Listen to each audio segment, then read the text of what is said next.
अस्सलाम वालेकुम students, this is your biology teacher Faisal Saeed. हम लोग फर्स्ट ईयर के जितने भी चैप्टर्स हैं उनकी जो प्रैक्टिस एक्सरसाइज है हर चैप्टर के एंड में एमसीक्यूज़ के हवाले से हम उन तमाम एमसीक्यूज़ के जो पॉसिबल आंसर्स हैं विद रीजंस या अगर हमें उसमें कोई कंक्लूजन निकालनी होगी तो उसके लिहाज से हम उन तमाम एमसीक्यूज़ को डिस्कस कर रहे हैं। हम लोग अब तक ट्रांसपोर्ट के एमसीक्यूज़ के बारे में डिस्कशन कर चुके हैं। Now we are heading towards the chapter number 13 from gaseous exchange और फर्स्ट ईयर का ये चैप्टर है। हम इस चैप्टर में मौजूद जितने भी एमसीक्यूज़ हैं उन सब के बारे में डिस्कशन करेंगे। अगर हम सबसे पहले देखें कि all gases exchange between air and blood in mammals, ठीक है, हवा और यानी बॉडी का जो बेसिकली सर्कुलेटरी सिस्टम के अंदर मौजूद जो ट्रांसपोर्टिंग मीडियम है जिसे हम ब्लड कह रहे हैं। So gases will exchange between air and the blood in mammals occurs across the walls of, ठीक है। तो एक्चुअल में ब्लड वेसल जो है ना, दीज आर हाईली वेस्कुलराइज जो स्ट्रक्चर है किसी भी लंग्स के अंदर वो एल्वियोलाई है। तो एल्वियोलाई की थिकनेस के हवाले से हमने डिस्कस किया था। तो एल्वियोलाई जो है इसका आंसर होगा क्योंकि actual exchange of gases takes place between the alveoli, ठीक है। अच्छा, उसके बाद हमारे पास सेकंड वन है unique feature of birds that allows them to always breathe fresh air in the, ठीक है, fresh air in to always breathe fresh air is the. So यहाँ पे हमारे पास ऑप्शन है ब्रोंकाई, ब्रोंकियोल्स, स्पायरिकल्स और parabronchi. देखें, बर्ड्स के अंदर एल्वियोलाई नहीं होते, बर्ड्स का one way flow of air है, बर्ड्स डबल ब्रीथिंग मैकेनिज्म है।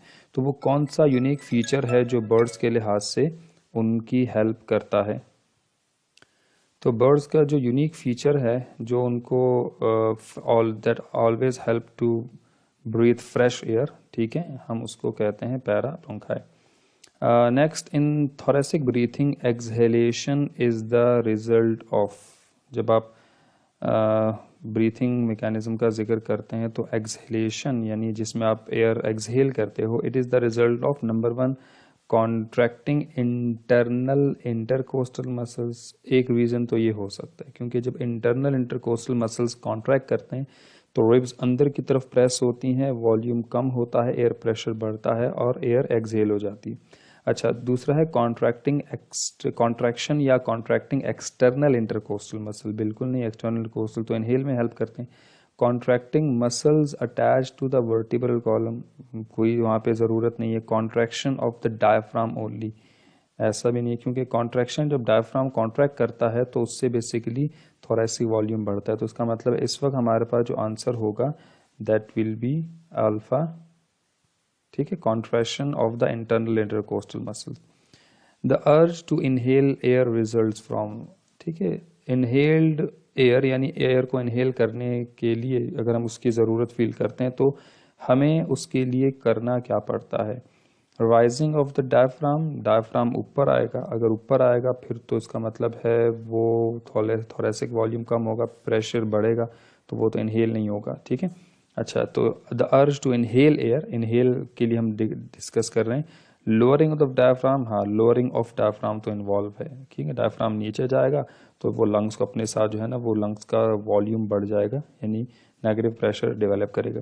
Lowering of the diaphragm and contraction of internal intercostal muscles. Internal intercostal muscles तो जब कॉन्ट्रैक्ट करते हैं जब एक्सहेल हो रहा होता है, तो एक स्टेटमेंट तो इसमें ठीक है कि लोअरिंग ऑफ डायफ्राम, ठीक है, लेकिन उसके साथ जो आगे लिखा है कि contraction of internal intercostal muscle, तो ये इनहेल के लिहाज से गलत हो जाएगा। अगला पॉइंट है कि contraction that is lowering of diaphragm and the contraction of external intercostal muscles, ये आंसर बिल्कुल ठीक है, सही है। तो यहाँ पर अच्छा, इसका B option lowering of diaphragm लिखा है, सिर्फ लोअरिंग ऑफ डायफ्राम तो इनहेल नहीं कर रहा होता ना, उसमें contraction of external intercostal muscles भी इन्वॉल्व हैं। तो हम लोगों को accurate correct answer find out करना है। उसके बाद है the most common gas by percentage in the air. हवा में मौजूद जो गैसेज हैं उनमें सबसे कॉमन गैस अगर हम डिस्कस कर रहे हैं तो वो इनमें से कौन सी गैस होगी? जैसा कि आपको मालूम है कि 78% जो है वो नाइट्रोजन है हवा में, उसके बाद 21% ऑक्सीजन है, एंड देन 0.04% जो है वो कार्बन डाइऑक्साइड है, एंड रेस्ट ऑफ जो बाकी इनर्ट गैसेज हैं। तो यहाँ अगर the most common gas by percentage found in air तो सबसे ज़्यादा कौन सी है? That will be nitrogen. ठीक है, then we have 6 MCQs. Which of the following animals have air sacs attached to their lungs? अच्छा, attached to their lungs का मतलब है कि lungs के साथ attach। अब air sac तो हम alveoli को भी कहते हैं, which are present in the lungs, but they are said that which of the following animals have air sacs attached to their lungs? So these are the birds जो air sacs में हवा को fill करते हैं। हमने discuss किया था किस तरीके से जो है वो inhalation के steps होते हैं। Then we have a counter current flow system between substance A and substance B। अच्छा, काउंटर करंट का मतलब होता है एक दूसरे की ऑपोजिट डायरेक्शन में फ्लो करना। तो counter current flow between substance A and substance B, like water, और अगर आप एक तरफ वाटर है और एक तरफ ब्लड है, जैसे हम लोगों ने काउंटर करंट फ्लो मैकेनिज्म पढ़ा था, उसके अंदर काउंटर करंट फ्लो एक्सचेंज जो है ना फिश के लिहाज से डिस्कस किया था। तो गैसेज में अगर हम डिस्कस करें तो उससे क्या फ़ायदा होता है? It maximises the exchange by having A and B flow in the same direction. तो अभी मैंने कहा इट इज़ ऑपोजिट डायरेक्शन, तो ये सेम डायरेक्शन का ऑप्शन तो किसी भी सूरत पॉसिबल नहीं है। ठीक है, अच्छा, उसके बाद अगर हम डिस्कस करें कि इसका दूसरा ऑप्शन कहाँ है, ये रहा। मिनिमाइजेज द एक्सचेंज, बिल्कुल नहीं, मैक्सिमाइजेज एक्सचेंज करता है। ठीक है, अच्छा, maximises the exchange by having A and B flows in opposite direction, बिल्कुल। ए एंड बी यानी कि सब्सटेंस ए और बी ऑपोजिट डायरेक्शन में, काउंटर का लफ्ज़ी मतलब ही ऑपोजिट होता है। ठीक है, काउंटर स्ट्राइक जैसे आप डिस्कस करते हैं, काउंटर फायर, तो इसका मतलब है ए और बी का ऑपोजिट डायरेक्शन में एक्सचेंज फ्लो करने से it will maximize the exchange by having A and B flows in the opposite direction. तो हमने डिस्कस किया था कि फिश के अंदर गिल्स में ब्लड और उसके ऊपर वाटर ऑपोजिट डायरेक्शन में फ्लो करता है, which maximise exchange of the gases. 80% of the oxygen will be absorb by this process. ठीक है, number 8, carbon dioxide is converted into carbonic acid, ठीक है, in the cytoplasm of red blood cells by the enzyme. अब ये भी हमें मालूम है कि एक एंजाइम है जो आरबीसीज में बहुत ज़्यादा पाया जाता है, और वो जो है वो कार्बन डाइऑक्साइड को वाटर ऑफ आरबीसीज के साथ रिएक्ट करवाता है, जिसका इंटरमीडिएट प्रोडक्ट कार्बोनिक एसिड बनता है। उस एंजाइम का नाम कार्बोनिक एनहाइड्रेज एंजाइम है। ठीक है, that is named as carbonic anhydrase. MCQs number 9, which of the following is not a way to increase the efficiency of our respiratory system. वो कौन सा ऐसा यूँ समझ लें पाथवे है या मैकेनिज्म है या प्रोसेस है जिसके ज़रिए हम एफिशिएंसी ऑफ रेस्पिरेटरी सिस्टम को इंक्रीज नहीं कर रहे होते। Increases the surface area available for diffusion of, surface area बढ़ेगा तो डिफ्यूजन ऑफ गैसेस बढ़ेगी, तो प्लस पॉइंट है। Decreases the thickness of the surface area, हाँ, सरफेस एरिया की थिकनेस को कम कर देंगे डेफिनेटली, ये भी गैसेस एक्सचेंज के फैक्टर्स अफेक्टिंग में था। इंक्रीजेज द कंसंट्रेशन ग्रेडियंट, यहाँ पे अगर हम वर्ड पूरा लिखेंगे तो दैट विल बी ग्रेडियंट होना चाहिए। ठीक है, कंसंट्रेशन ग्रेडियंट बढ़ेगा तो डेफिनेटली, अगर हम यहाँ देखें तो शायद इसमें लिखा हुआ है, ठीक है, पूरा सवाल लिखा है, increase the concentration difference of the gases inside and outside से हम, ठीक है, हम इसको ग्रेडियंट भी कह सकते हैं, हाँ, ये भी प्लस पॉइंट है। लेकिन अगर आप चौथा ऑप्शन देखें जिसमें लिखा है कि to dry the system out so the gases do not have, जितना रेस्पिरेटरी सरफेस ड्राई हो जाएगा, ठीक है, उतना ही गैसोस एक्सचेंज का जो मैकेनिज्म है वो कम होता जाएगा। हमने पढ़ा था कि surface area should be moist, तो यहाँ पे हमारे पास ऑप्शन जो है वो डेल्टा होना चाहिए। ठीक है, then we have number 10 MCQs, which of the following respiratory system is most efficient at obtaining oxygen from the surrounding environment. तो सबसे ज़्यादा मोस्ट एफिशिएंट रेस्पिरेटरी सिस्टम किसका था? We have told you about that was of birds, क्योंकि वो maximum inhalation करते हैं यानी कंप्लीट वेंटिलेशन करते हैं। ये टॉपिक आप डिस्कस कर चुके हैं। ड्यूरिंग एक्सहेलेशन इन ह्यूमंस, ठीक है, ह्यूमंस के अंदर एक्सहेल यानी हवा को बाहर निकालने के लिए air moves from the bronchus. तो अब ये बड़ा इंपॉर्टेंट है कि during exhalation in humans air moves from bronchus into, अच्छा ब्रोंकस ब्रोंकाई दो होते हैं, एक को ब्रोंकस कहते हैं। अब हमें लगता है ब्रोंकस से आगे ब्रोंक्यूल्स, लेकिन वो तो तब होगा ना जब इनहेलेशन का वर्ड होगा। लिखा है during exhalation in humans the air move from the bronchus into, तो इसका मतलब है रिवर्स में एयर आ रही है, that will B answer of trachea. ठीक है, ये चीज़ें आपको जहन में रखनी है। कंफ्यूज करने के लिए बेसिकली आपको ये इस तरह का सेंटेंस बोला गया, the majority of carbon dioxide is transported in the blood. अच्छा, ब्लड में जो मेजॉरिटी ऑफ कार्बन डाइऑक्साइड है that will be transported attach to the haemoglobin dissolved in the plasma as carbon monoxide in the red blood cell as bicarbonate ion in the red blood cells। जी हाँ, it is as bicarbonate ions in the red blood cells, और red blood cell में water of RBCs के साथ ये reaction होता था। ठीक है, तो हमारे पास ये ऑप्शन है डेल्टा। तो one atmospheric pressure is equal to 1 ATM। ठीक है, 1 atmospheric pressure equal to 1 millimetre of mercury, 380 millimetre, 760 millimetre of mercury. Yes, it is answer of 760 millimetre of mercury. Then we have diffusion alone is effective only over the distance less than approximately। अब हमारे पास यहाँ बताया जा रहा है कि diffusion का प्रोसेस ही काफ़ी है अगर सरफेस की थिकनेस अप्रॉक्सीमेटली, ठीक है, अप्रॉक्सीमेटली क्या, that should be less than of, अब ये 0.05 मीटर है, ये 0.5 सेंटीमीटर है, ये 5 सेंटीमीटर है, और सबसे कम थिकनेस है 0.0025 मिलीमीटर। तो इसका मतलब है 0.0025 मिलीमीटर जो है, it is the minimum thickness which is sufficient for the exchange of gases by simple diffusion mechanism। ठीक है, और ये हमारे alveoli की thickness भी है अगर आपको याद हो।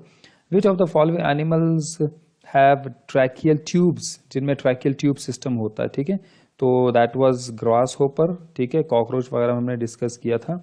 And when a bird breathe oxygen will taken up by the blood in। अच्छा, जब बर्ड ब्रीथ इन करता है, ठीक है, तो oxygen will taken up by, वो कौन से, यानी बर्ड्स का रेस्पिरेटरी सरफेस क्या है, सिंपल अल्फाज में ही बोला है कि वो कौन सा स्ट्रक्चर होगा बर्ड्स का जिसमें ऑक्सीजन ब्लड में एब्जॉर्ब हो जाएगी। तो हमें मालूम है वो पैराब्रोंकाई है, क्योंकि it is highly surrounded by the blood vessels जो हमने डिस्कस किया था। तो इसके लिहाज से आंसर क्या होना चाहिए, parabronchi. Next we have the respiratory control centre of human is located in the medulla oblongata. ठीक है, हमने डिस्कस किया था रेस्पिरेटरी कंट्रोल सेंटर जैसे वो मैसेजेस रिसीव करता है और फिर पूरा process. Number 18 we have the exchange of gases between interstitial fluid and the blood occurs in. तो एक्सचेंज ऑफ जो एक्चुअल गैसेस है between the interstitial fluid and the blood occurs, तो हमारे ब्लड में जो गैसेस ट्रांसपोर्ट हो रही हैं, एक्चुअल एक्सचेंज कहाँ होगा उसका, कैपिलरीज में, जो which are single cell thick. ठीक है, क्योंकि आर्टरीज और आर्टेरियोल्स या वेन्स जो है ना वो थिक होती हैं। Next one, the location in the lungs. सवाल है कि the location in the lungs where the exchange of gases takes place is the, अच्छा अब लोकेशन लंग्स में जहाँ एक्चुअल एक्सचेंज ऑफ गैसेस होता है वो क्या है, एल्वियोलस या एल्वियोलाई है, डेफिनेटली दे आर एल्वियोलस और alveoli. The expansion of the lungs and inhalation of air. ठीक है, लंग्स का एक्सपेंड हो जाना, लंग्स का एक्सपेंड हो जाना and inhale of air is the result of the muscles of the lungs relaxing, muscles of lungs will relax. ठीक है, सर्फ थोरेसिक वॉल्यूम बढ़ेगा, रिलैक्स कर जाएंगे along the lungs to get larger. ठीक है, डन। उसके बाद decrease pressure of the inter pleural fluid, lungs के जो चारों तरफ प्लूरल फ्लूइड है, चूंकि जब डायफ्राम एक्सपेंड करता है तो इंटर प्लूरल फ्लूइड का जो प्रेशर है वो डिक्रीज होगा, लंग्स एक्सपेंड होते हैं। And the contraction of the muscles of the diaphragm, yes, जिससे डायफ्राम नीचे जाएगा, तो इसका मतलब है it would be as a result of all of the above. ठीक है, अच्छा, the lungs of birds exhibit maximum respiratory efficiency due to, अब क्या उसमें cross current flow of blood and air through the lungs होता है, एक point ये है, यानी ऑपोजिट डायरेक्शन के लिहाज से ब्लड और एयर जो है उसमें मूव कर रही हैं, एक ये ऑप्शन आप ध्यान में रखिएगा। दूसरा इसके पास ऑप्शन ये है कि that will be of one way flow through the parabronchi. ठीक है, और the fact that all birds have very small lungs, it's not according to the birds have very small lungs and one way flow of air through the parabronchi. So it means that के हमारे पास one way flow of air through parabronchi will definitely helps in the better exchange, क्योंकि जो air है वो बस एक ही direction में move, one way flow of air birds का मैकेनिज्म था जो मैंने बताया था, ये बर्ड्स की एफिकेसी को एनहांस करता है। अच्छा, the efficiency of gills in fish is derive from the counter current flow of water over the gills. ठीक है, अभी जब डिस्कस कर रहे थे हम लोग, एक तो हमारे पास बताया जा रहा है कि काउंटर करंट फ्लो जो है of water over the gills, यानी गिल्स के ऊपर वाटर जो है वो ऑपोजिट डायरेक्शन में फ्लो करता है। क्या इसकी वजह से? The increasing temperature of the blood within the gills, continuous diffusion of oxygen into the blood, या ए एंड बी। तो इसका मतलब है temperature, there is nothing to do with the temperature as well, is not like हम कह सकते हैं बहुत ज़्यादा टेम्परेचर बढ़ता है। So it would be the counter current flow of water over the gills primarily. ठीक है, the next one would be in amphibians air is forced into the lungs. अच्छा, एम्फीबियंस में हवा को फोर्स किया जाता है कि वो लंग्स में जाए, not drawn into the lungs, यानी लंग्स खुद इसे अपने पास एयर को आने नहीं देते, यानी नेगेटिव प्रेशर ब्रीथिंग मैकेनिज्म नहीं है। तो इस मैकेनिज्म को हम क्या कहते हैं? पॉजिटिव प्रेशर ब्रीथिंग, जो एम्फीबियंस के लिहाज से हमने फ्रॉग में डिस्कस किया था। Gases exchange through the skin and the gases exchange also occurs in the lungs. जो स्किन के जरिए भी रेस्पायर करते हैं पानी में, और जब वो जमीन पर हो तो वो लंग्स के जरिए, तो वो एम्फीबियंस हैं। क्या है? Amphibians. Neither reptiles, neither insects, neither birds, they are amphibians. Okay, the brain regulate the rate at which you breathe by. अच्छा, आपका ब्रेन जो है, आपका ब्रेन का मेडुला ऑब्लोंगेटा, वो आपके ब्रीथिंग मैकेनिज्म को रेगुलेट कर रहा होता है। वो ब्लड में किस चीज़ को मॉनिटर कर रहा होता है? Particularly CO2 and H+ concentration को जो है वो मॉनिटर कर रहा होता है। Then we have 26 dome shape part under chest is called, जो थोरेसिक कैविटी में लंग्स के नीचे एक डोम शेप का ऑर्गन है, that will be known as, तो हम उसको क्या कहते हैं? That will be known as diaphragm. The process in plants which takes place during day time only is called. ठीक है, प्रोसेस प्लांट्स में जो सिर्फ दिन को ही होता है, रात को नहीं हो सकता, वो बेसिकली क्या है? फोटोसिंथेसिस ही है। ठीक है, आप रेस्पायरेशन तो डे नाइट है, और बाकी सारे प्रोसेस लिहाज से। Tiny thin wall duct surrounded by capillaries which are present in lungs of birds. तो वो थिन वॉल डक्ट्स होती हैं, tube like structure, which are surrounded by capillaries and present in the lungs of birds, क्या कहलाई जाएंगी? Para bronchi, जिनको हम respiratory surface of birds कहते हैं। ठीक है, now we have MCQs number 29।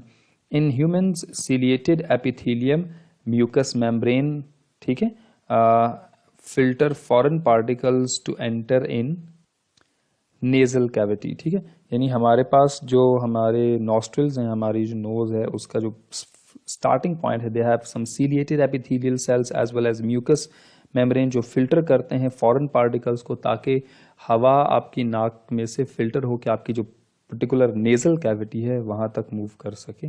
तो यहाँ पे हम इसको आंसर करेंगे, it would be nasal cavity.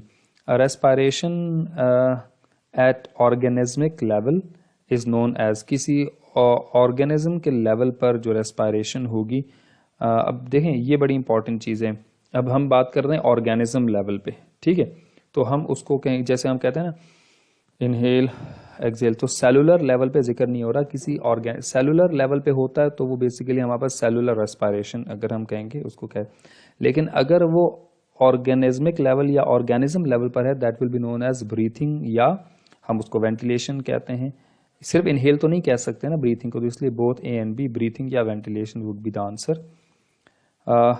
Glycolate is converted into serine, phosphoglycolate जो टॉक्सिक कंपाउंड है converted into serine, so this process और this reaction will occur within the, तो आंसर हमारे पास क्या होगा? माइटोकॉन्ड्रिया। ठीक है, दो ऑर्गेनल्स इन्वॉल्व है ना फोटो एस्पायरेशन के प्रोसेस में, the one peroxisome, the other one mitochondria. तो इनिशियल स्टेप में फॉस्फोग्लाइकोलेट टॉक्सिक कंपाउंड को पहले ग्लाइकोलेट बनाया जाता है, that will convert into glycine, और फिर उसके अगले स्टेप में ग्लाइसिन माइटोकॉन्ड्रिया के अंदर सेरीन का एक मॉलिक्यूल प्लस कार्बन डाइऑक्साइड के एक मॉलिक्यूल में कन्वर्ट होता है। ठीक है, फिर फोटो रेस्पायरेशन से रिलेटेड टॉपिक है।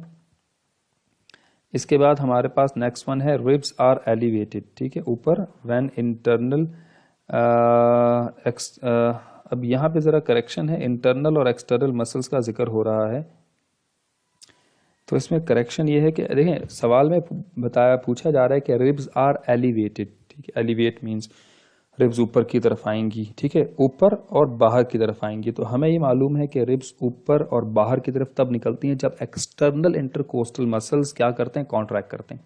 अब यहाँ पे इन्होंने लिखा हुआ है इंटरनल एक्सटर्नल, तो एक्चुअल में ये जो वर्ड है इसको करेक्ट करना है, that will be inter costal, ठीक है। वर्ड क्या होना चाहिए, ribs are elevated when intercostal external muscles between ribs are. अब क्या होगा वो बताना है, यानी यहाँ पे थोड़ी सी करेक्शन है इस वर्ड में, अगर आप देखें, ठीक है। सो इस वर्ड में हमें बताया जा रहा है, ये मैं ज़रा हाईलाइट कर दूँ ताकि हमें नेक्स्ट टाइम के लिए चीज़ें कंफर्म हो।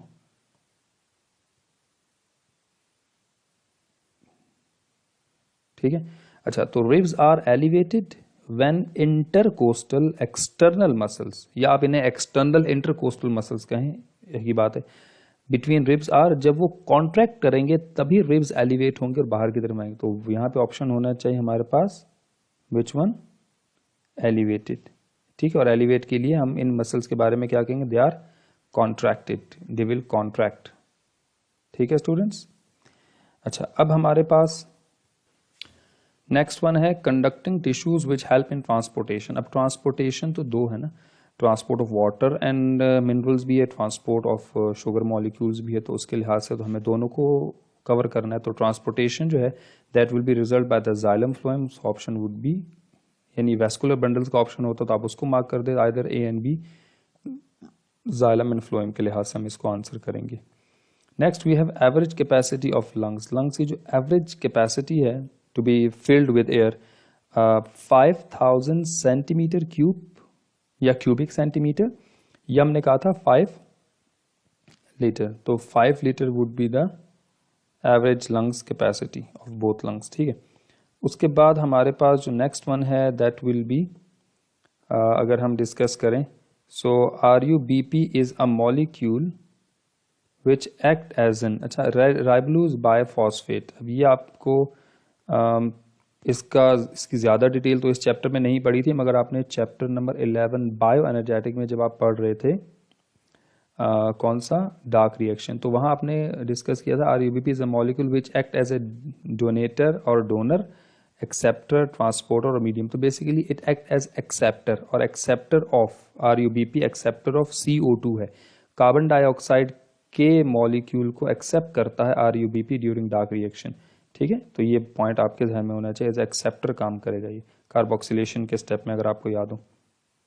इसके बाद हमारे पास जो है वो है नेक्स्ट वन 36। इससे पहले हमने कौन सा डिस्कस किया, 34, 35 and then 36। Exchange of gases in respiration is only done by, तो exchange of gases in respiration जो है only done by diffusion process. मैंने बताया था कि गैसेज हमेशा जो है simple diffusion from higher to lower जो है वो डिफ्यूज होती हैं, ठीक है। तो इस लिहाज से हमने इनको सिंपल डिफ्यूजन बताया। Subdivision of trachea into tubes which are called, एक ट्रैकिया दो हिस्सों में डिवाइड हो जाएगा तो हम उनको ब्रोंकाई, एक को ब्रोंकस कहेंगे, दोनों को ब्रोंकाई कहा जाएगा। Then we have a next one MCQs 38। Plants which live under water obtain oxygen from dissolve from, सवाल को थोड़ा सा करेक्ट कर लेते हैं, हाँ ठीक है, plants which live under water obtain oxygen from dissolve oxygen in water, या फिर फ्रॉम वाटर आप डायरेक्टली बोल सकते हैं। तो वहाँ पर भी अगर हम कहें गैसेस के लिहाज से तो वो भी सिंपल प्रोसेस ऑफ डिफ्यूजन ही कंसिडर की, तो यहाँ पे हम इसको कह देते हैं simple process of diffusion. Okay, next one we have an estimate survey reports that 90% lungs cancer caused by, तो 90% जो लंग्स कैंसर है, अगर हम उसकी कॉन्सिक्वेंस यानी उसकी वजह अगर हम कॉज देखें तो that will be of smoking, and then 40 when there is low tension of oxygen in tissues. तो अब देखिए लो टेंशन या लो कंसंट्रेशन आप कहते हैं, when there is low concentration of oxygen in tissues oxyhaemoglobin rapidly क्या होगा, rapidly will dissociate, ठीक है, और ऑक्सी हीमोग्लोबिन टूटकर हीमोग्लोबिन अलग हो जाएगा जो कि आरबीसीज के पास रहेगा, और ऑक्सीजन जो है that will be diffuse into the tissues. So हमने ये बताया था कि टिश्यूज के पास अगर ऑक्सीजन सैचुरेशन ऑलरेडी बहुत है तो ऑक्सी हीमोग्लोबिन का बॉन्ड ब्रेक नहीं होगा। यहाँ बताया जा रहा है when there is low tension of oxygen in tissues oxyhaemoglobin rapidly dissociate, ठीक है। अच्छा, उसके बाद है हमारे पास next one 41, that will be subdivision of bronchus are. तो ब्रोंकस को फर्दर डिवाइड करते हैं तो उनको कहते हैं ब्रोंकियोल्स। ब्रोंकाई तो एक ब्रोंकाई तो दो ब्रोंकस को एक साथ मिला के कहते हैं कलेक्टिवली जब दो हैं, तो ब्रोंकस की सब डिविजन्स क्या कहलाई जाएंगी, ब्रोंकियोल्स कहलाई जाएंगी। Then we have ultimate growth which expand by invasion and metastasis. अब अगर आप देखें अनलिमिटेड ग्रोथ, ठीक है, लगातार एक ग्रोथ का प्रोसेस हो रहा हो अगर किसी टिश्यूज में, विच एक्सपेंड बाय इन्वेजन मेटास्टेसिस, तो यहाँ पे बेसिकली कहा जा रहा है कि मेटास्टेसिस वो ग्रोथ होती है सेल्स की जिसमें वो किसी एक ऑर्गन में अनकंट्रोल्ड डिवीजन स्टार्ट करते हैं and then they will be shift to the other body organs. और बेसिकली ये हमारे पास डिस्कशन की जा रही है, बताया जा रहा है कि कैंसर के लिहाज से डिस्कशन हो, तो कैंसर में unlimited growth which expand by invasion and metastasis उसको हम क्या कहते हैं, ट्यूबरक्लोसिस तो नहीं है, पोलियो टीबी नहीं, इसका मतलब है it will be a carcinoma, ठीक है। मोस्टली जो एपिथेलियल लाइनिंग के टिश्यूज होते हैं जिनमें कैंसर डेवलप हो जाएगा तो that will B answer of carcinoma. ये इससे रिलेटेड तो नहीं है लेकिन इसमें पूछा गया है एमसीक्यूज। अच्छा, special pores help in gaseous exchange in cork tissues are. हमने ये डिस्कस किया था ना कि गैसोस एक्सचेंज प्लांट में दो पाथवेज है, स्टोमेटा और लेंटिसेल्स। अब जो लेंटिसेल्स हैं वो बेसिकली किसी भी प्लांट स्टेम की जो आउटर लेयर है उसमें पैचेस होते हैं, ठीक है। तो यहाँ पूछा गया है स्पेशल पोर्स, अब ये स्पेशल पोर उन्हीं का जिक्र हो रहा है, helps in exchange in gaseous exchange in cork tissues. तो जो सबसे आउटर लेयर होती है उन्हें हम कॉर्क टिश्यूज भी कहते हैं, डेड टिश्यूज होते हैं, तो उनके जरिए गैसोस एक्सचेंज एक्चुअल में क्या है वो, तो बेसिकली वो क्या है, वो लेंटिसेल्स कहलाए जाएंगे। Then we have a next one 44, ठीक है, that is double layered thin membrane sac which cover lungs are called। तो lungs के लिहाज से जो डबल लेयर्ड है और थिन मेम्ब्रेनस से सैक है जिसने हमारे लंग्स को कवर करके रखा हुआ है, that will be known as क्या कहेंगे, प्लूरा और प्लूरल मेम्ब्रेन कहेंगे, ठीक है, और इसमें फ्लूइड को प्लूरल फ्लूइड कहा जाता है। There is no involvement of blood in transport of gases in। अच्छा, वो कौन से लिविंग ऑर्गेनिजम्स हैं जिनमें ब्लड का कोई रोल नहीं है ट्रांसपोर्ट ऑफ गैसेस में, ठीक है, तो वो है बेसिकली इंसेक्ट्स। तो इंसेक्ट्स में जो गैसेस की ट्रांसपोर्ट होती है वो उनमें ट्रैकियल ट्यूब सिस्टम में होता है। सर्कुलेटरी जो मीडियम होता है जिसे हम हीमोलिम्फ कहते हैं वाइट कलर, उसका ट्रांसपोर्ट ऑफ ब्लड से कोई रोल नहीं है। ब्लड की ट्रांसपोर्टेशन इंसेक्ट्स में, कॉकरोच, ग्रास होपर वगैरह में ट्रैकियल ट्यूब सिस्टम के जरिए होता है। तो यहाँ there is no involvement of the blood in transport of, बाकी रेप्टाइल्स, ह्यूमन और फिश सब में ब्लड इन्वॉल्व है ट्रांसपोर्ट ऑफ गैसेज में, लेकिन कॉकरोच में ऐसा नहीं होता है, ठीक है। अच्छा, उसके बाद हमारे पास 45 के बाद है 46, 10 पेयर्स ऑफ अपर्चर्स। अब 10 पेयर्स ऑफ अपर्चर्स, अब यहाँ पे नाम नहीं लिया जा रहा, अपर्चर बेसिकली ओपनिंग्स या सुराख को कह रहे हैं। सो 10 पेयर्स हैं टोटल, हमारे पास कितने हो गए 20। 10 pairs apertures in tracheal trunk of cockroach is called. तो उन 10 पेयर्स ऑफ अपर्चर्स को हम स्पायरिकल्स कहते हैं। क्या कहते हैं, स्पायरिकल्स कहलाए जाएंगे, ठीक है। And then photorespiration depend upon, photorespiration light, chemical, night या टेम्परेचर। तो हमने कहा था फोटो रेस्पायरेशन होता ही दिन में है जब टेम्परेचर इंक्रीज हो जाए, ठीक है, और वो बेसिकली हमने बताया था कि फिर वहाँ पे ट्रांसपायरेशन को अवॉइड करने के लिए प्लांट्स स्टोमेटा क्लोज कर देते हैं। तो photorespiration dependent on temperature, if temperature increases beyond normal limit तो photorespiration will initiate, photosynthesis quit हो जाएगा, फोटो रेस्पायरेशन चलता रहेगा, ठीक है। अच्छा, water is 50 time more viscous than, तो हमारे पास आंसर है एयर, ठीक है, वाटर जो है वो एयर से 50 टाइम मोर जो है ना वो विस्कस है, डेंस है। तो वाटर के मुकाबले में air is a better respiratory surface, sorry respiratory medium बोलेंगे, ठीक है। After gases exchange CO2 is removed. Gases exchange को जो है वो प्रोसेस होने के बाद CO2 is remove by definitely exhalation. Gases exchange के प्रोसेस में ऑक्सीजन इन और CO2 आउट होगा। तो बेसिकली हम इस प्रोसेस को एक्सहेल कहेंगे, एयर का लंग्स में से बाहर आना, दैट विल बी एक्सहेलेशन, ठीक है। So tobacco smoking weakens the walls of, tobacco smoking की वजह से जो पर्टिकुलरली वॉल्स होती हैं दैट विल बिकम वीक। तो सबसे ज़्यादा थिन एल्वियोलाई हैं और सबसे ज़्यादा डैमेज भी एल्वियोलाई ही होते हैं यहाँ पे।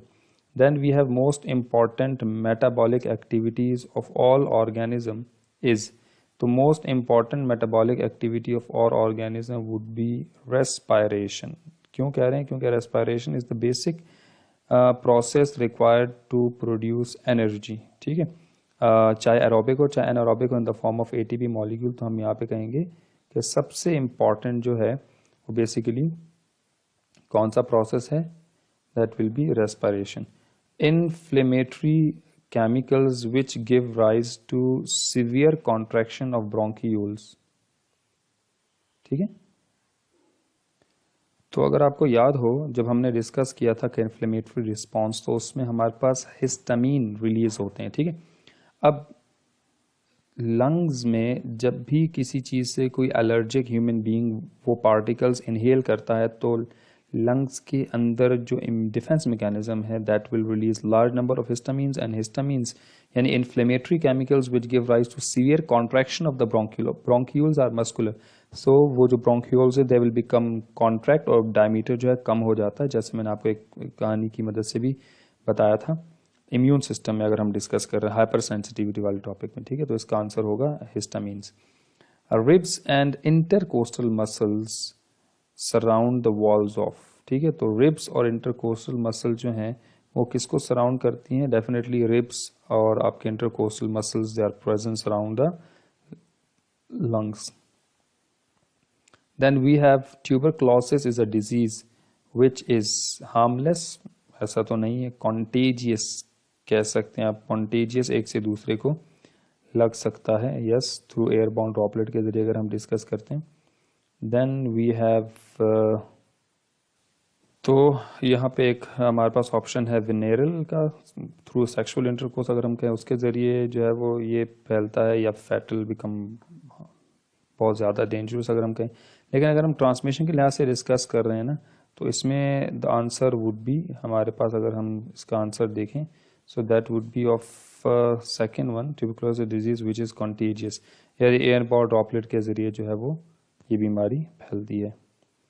So we have a next one, the muscles fibers have iron containing protein. Muscles में, ठीक है, iron containing protein है which have more affinity for oxygen than hemoglobin। तो हम उसको क्या कहते हैं? मायोग्लोबिन। हम ये डिस्कस कर चुके हैं इसके हवाले से जब हम transport of oxygen in blood discuss कर रहे थे, तो that will be the answer of myoglobin, ठीक है। Then we have mammals which can stay under ocean for more than 2 hours without coming up for air are, ठीक है। तो basically ये एनिमल्स जो हैं जो एक लॉन्ग डीप ब्रेथ लेकर डाइव इन करते हैं वो सिटेशियंस कहलाए जाते हैं, लाइक वेल्स वगैरह। इन एनिमल्स की क्लास को हम सिटेशियंस कहते हैं।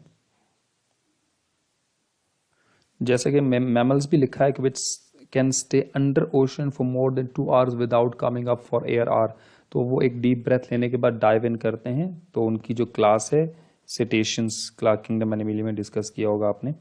अच्छा, 1 liter of air contain about, तो दैट वुड बी 200 ml, यानी अगर हम 1 लीटर एयर जो है उसको जमा करते हैं तो ऑक्सीजन उसमें 200 ml होगी, यानी 1000 ml ऑफ एयर में 200 ml विल बी ऑक्सीजन, ठीक है। अच्छा, in a tobacco leaf 200 ml, ठीक है। Next one, in a tobacco leaf there are 12,000, okay, in a tobacco leaf there are 12,000 stomata per square metre. तो कुछ चीज़ें हैं जो आपको एज ए न्यूमेरिक वैल्यूज़ याद रखनी होंगी। तो स्टोमेटा टोबैको लीव्स में उनके पर स्क्वायर सेंटीमीटर के लिहाज से, अगर पर स्क्वायर ऑफ सेंटीमीटर का पैच का एरिया लिया जाए, उसमें स्टोमेटा की तादाद 12,000 नंबर ऑफ स्टोमेटा मौजूद होते हैं। ठीक है, ये आपकी बुक की लास्ट में जो वैल्यूज़ गिवन है उनको भी अगर आप एक नज़र देखेंगे तो आपके एमसीक्यू सॉल्व होंगे। Organ which lie ventral to oesophagus, अब ये बड़ा इंपॉर्टेंट है। ऑर्गन विच लाई वेंट्रल, अब वेंट्रल का मतलब है जो सामने है, किसके सामने है? ईसोफेगस के, जो फूड पाइप है। ठीक है, सो ईसोफेगस के वेंट्रल मतलब उसके सामने, extended in the chest cavity in a tubular structure. तो क्या है बेसिकली, किसका जिक्र हो रहा है? डेफिनेटली ट्रैकिया का जिक्र यहाँ किया जा रहा है। तो it would B answer of trachea, यानी ट्रैकिया हमेशा ईसोफेगस के वेंट्रल सरफेस पे होता है। बात तो हम कई दफ़ा डिस्कस, और अगर कोई पूछे कि ईसोफेगस ट्रैकिया के कौन से साइड पे होता है तो वो उसके डॉर्सल साइड पर होता है। ये बात हम कई दफ़ा चीज़ें क्लियर कर चुके हैं। अच्छा, उसके बाद हमारे पास जो है when air rush into vacuum created inside of lung, this process. अच्छा हाँ, ये कुछ बच्चे जो अक्सर मुझसे पूछते हैं सर पॉजिटिव और नेगेटिव प्रेशर का क्या है, वो ज़रा इस सवाल को समझ लें। लिखा है when air rush into vacuum created inside of lungs, यानी जब हवा रश्ड टुवर्ड्स वैक्यूम, यानी जब हवा मूव करती है टुवर्ड्स वैक्यूम। ये बात तो कंफर्म है ना कि जहाँ वैक्यूम होता है वो कभी एग्जिस्ट नहीं करता। अगर कहीं किसी जगह हवा का प्रेशर कम हो जाता है तो हाई से लो प्रेशर की तरफ एयर जरूर मूव करेगी। अब यहाँ लिखा है when air rush into vacuum created inside of lungs, वो वैक्यूम जो लंग्स ने क्रिएट किया है। अब इस तरह एयर का खुद से उस लंग्स के अंदर मूव करने को हम क्या कहेंगे? अच्छा, वैसे तो हमारे पास ये नेगेटिव प्रेशर ब्रीथिंग है, लेकिन अगर air rushed into the vacuum area of the lungs, उसका मतलब है इनहेल हो रहा है। बेसिकली हम इसको इन ऑप्शंस में अगर ढूंढे तो क्या होगा? इनहेलेशन है। ठीक है, रेस्पायरेशन तो दोनों चीजें आ जाती है, रेस्पायरेशन तो इनहेल और एक्सहेल है, लेकिन हमें यहां पे इस सेंटेंस के लिहाज से इनहेल या इंस्पायरेशन बताना होगा answer. Maximum oxygen can be absorbed at, यानी ऑक्सीजन को हम एब्जॉर्ब कर सकते हैं मैक्सिमम। तो अगर उस किस प्रेशर पे मैक्सिमम ऑक्सीजन एब्जॉर्ब हो सकती है, तो एटमॉस्फेरिक प्रेशर नॉर्मल अगर होगा that will B 760 millimetre of mercury. ठीक है, तो ये है एक नॉर्मल एटमॉस्फेरिक प्रेशर के लिहाज से maximum oxygen can be absorbed at. अच्छा, asthmatic patients are, next we have asthmatic patients जो हैं वो एलर्जिक होते हैं। Definitely they are allergic to might be some of them pollens, dust और स्पोर्स। तो हमारे पास यहाँ पे आंसर जो है that will be all of the above आएगा। ठीक है, then we have next MCQs. Oxygen is less soluble as compare to carbon dioxide is. आपको अगर याद होगा हमने डिस्कस किया था कि कार्बन मोनोऑक्साइड की सॉल्युबिलिटी जो है वो बहुत ज़्यादा है as compare to carbon dioxide. फिर कार्बन डाइऑक्साइड की सॉल्युबिलिटी अगर कहें वो बहुत ज़्यादा है ऑक्सीजन से। तो यहाँ हमने कहा ऑक्सीजन इज़ लेस सॉल्युबल, ठीक है, then as compare to carbon dioxide. तो इसका स्टेटमेंट हमारे पास दैट विल बी ऑफ, हम कहेंगे yes it's true.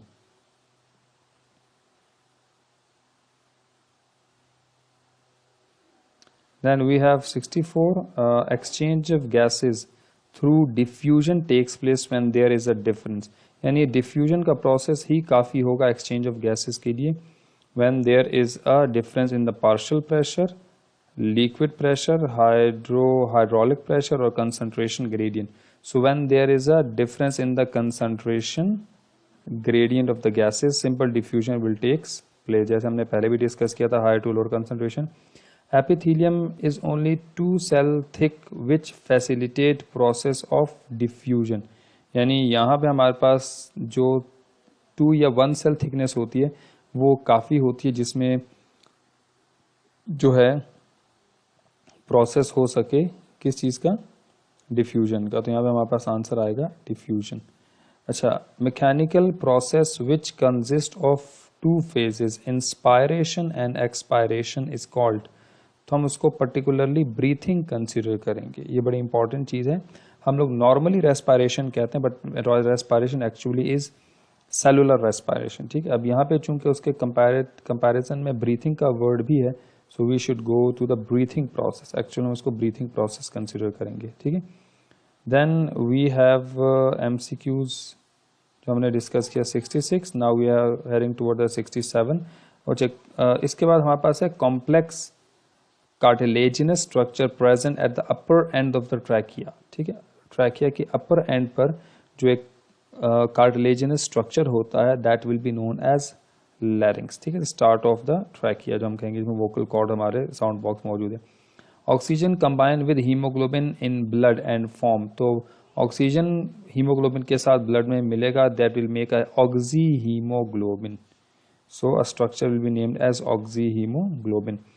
Opening of larynx is called, larynx का जो ओपनिंग है that will be known as, हम क्या कहेंगे इसको, the opening of the larynx is called glottis, ठीक है। जो ओपनिंग है वो ग्लॉटिस है, और वहां मौजूद जो दो प्लेट लाइक स्ट्रक्चर हैं that actually the vocal cord sound box, तो यहां पर ऑप्शन आ जाएगा हमारे पास ग्लॉटिस, ठीक है। Then we have 68, 69 we have done with, and then the last one would be 70. Respiration in fish is done by help of paired fins, gills, operculum or bladder, तो definitely paired gills। और respiratory surface है lamella, हम discuss करेंगे, या Gill filament अगर option है, अगर Gill filament नहीं है तो लैमिला, और अगर दोनों है तो फिर lamella would be the right answer. Thank you, students.